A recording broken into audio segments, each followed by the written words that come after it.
I worked for the British Foreign Office. I became a British ambassador. I was a British diplomat for 20 years. I was always very patriotic to be British. I was very, very proud. I remember when I first became a British ambassador and first went out in my own flag car with the Union Jack flying on the front as the ambassador, you know, I had a lump in my throat. It was a proud moment for me. It was only 6 months after that I discovered that in the country where I was ambassador, we and the Americans were shipping people in order for them to be tortured. And some of them were tortured to death. Now, as you may imagine, my worldview changed.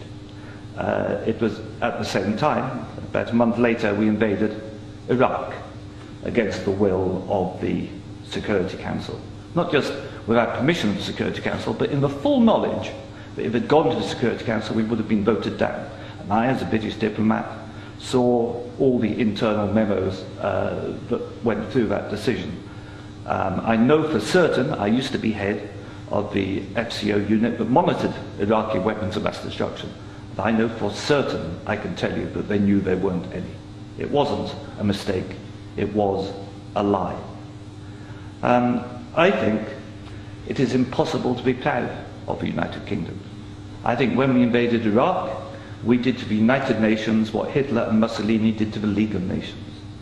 And I think what we've done since, where the truth is often much hidden, in the bombing. If you look at Libya, disaster now, we bombed it. We killed 15,000 people when NATO bombed Sirte, something they never told you on the BBC. And did we make it better? No. I saw in Uzbekistan, I saw the gas contract signed by Enron and a company called Unocal, which George Bush Sr.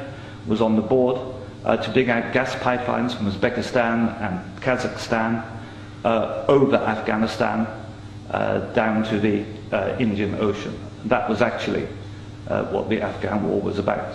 They'd actually had talks with the Taliban and Unocal to see if the Taliban would provide pipeline security.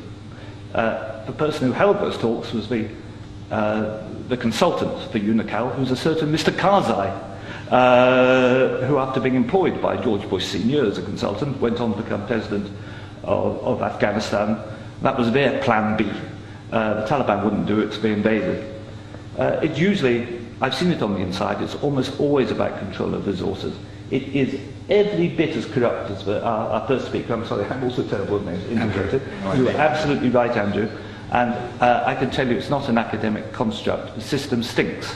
Westminster stinks. The British government is deeply, deeply immoral. They don't care how many people they kill abroad if it advances them. And anybody who votes no is voting to support a psychologically flawed, a pathological state, which is a danger in the world, a rogue state, a state prepared to go to war to make a few people wealthy.